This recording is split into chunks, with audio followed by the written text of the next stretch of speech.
Bobby Eberle, Denny Salas, thank you both so much for joining. Glad to be here. It's great to have you both. So former President Trump was at a roundtable with Latino leaders yesterday at his golf club down in Doral, Florida. I want to play a clip of something that he said and get your reaction on the other side. I just saw a poll that we're actually leading with Hispanics. That's never happened before. I don't know, but it's going to be close. So, Bobby, I'll start with you. Do you think the former president has successfully made enough inroads with Hispanic voters? And what aspects of his message, if so, do you think are resonating?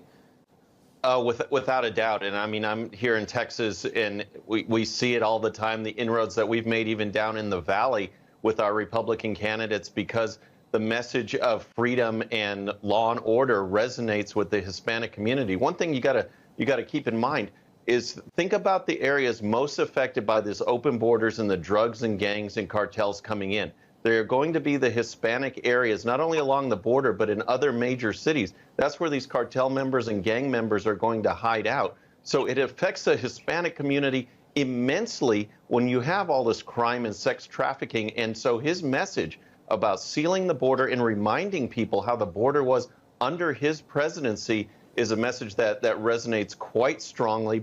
Denny, on the flip side, it seems as though Vice President Harris polls better with suburban women than the Hispanic population. Where do you think the disconnect is? And is it messaging? Is it policy? Why do you think we're seeing this? She still is doing very well among Latino. Yes, you can argue that she's doing worse with Latino men.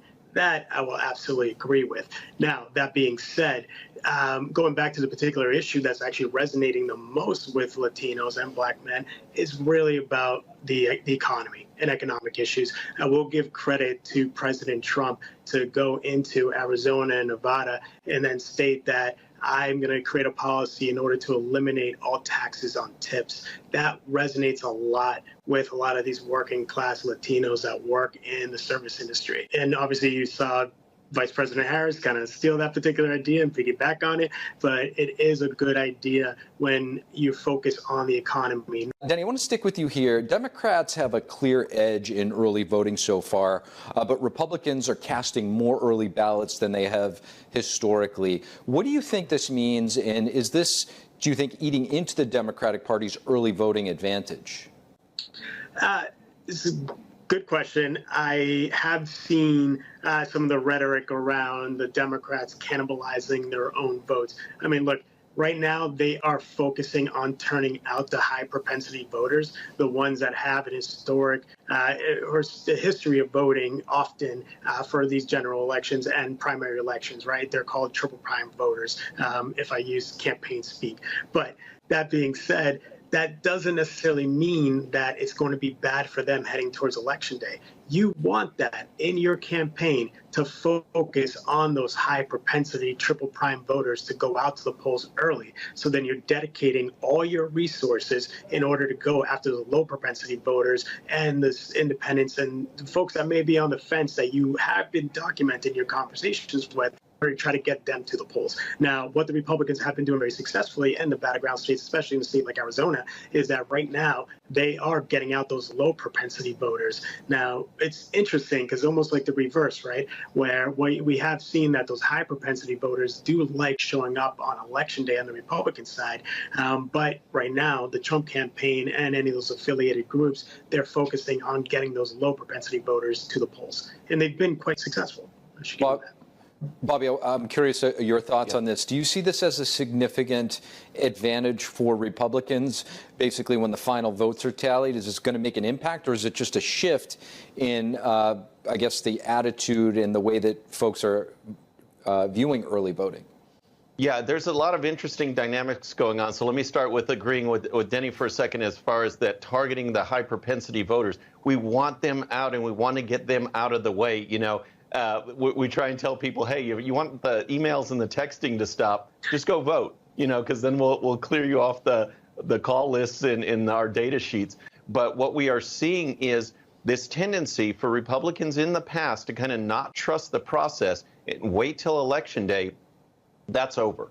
And Trump has done a great job. I'm pushing that in my county, and we're seeing a nationwide effort to get Republicans out there to vote early as well. Because then, again, like Denny said, then you can allocate resources to those lower propensity voters, the ones that don't have that history, that R history or the D history, and come out on just the general election.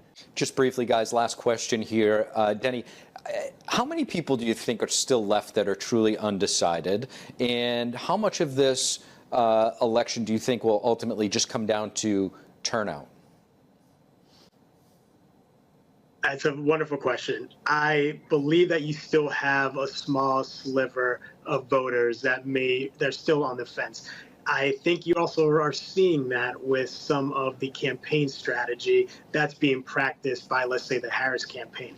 There is a reason why that she traveled with Liz Cheney to 3 battleground states. They are targeting center-right leaning women to come out and support Kamala Harris during the election. So you're seeing that there are some specific groups, and they might be very small, but it could be enough to swing an election in these tight margins in the battleground states. So I believe turnout is going to be vitally important in order to win this campaign on both sides. But yes, I think there are still some, and you're seeing that play out with some of the strategy being employed by both Harris campaign and the Trump campaign. Bobby, undecided, I'm not sure. Disaffected, I think there's still quite a few out there that are just saying, I don't like either, I'm not going to vote. In that case, who does that benefit? I think right now, because I think you're going to see a suppressed turnout on the Democrat side. So if you have people that are frustrated and don't want to vote, then it's going to benefit us. Because like in Texas, for example, you had this rallying around Beto in 2018. You had this rallying around Biden/anti-Trump in 2020. And now there's just nothing that's galvanizing them or energizing the other side. But those that may not want to vote either way at the top, how do we get them out and still vote Republican? That's a big challenge, and that's what we're working on. Bobby Eberle, Denny Salas, really appreciate both of your perspectives.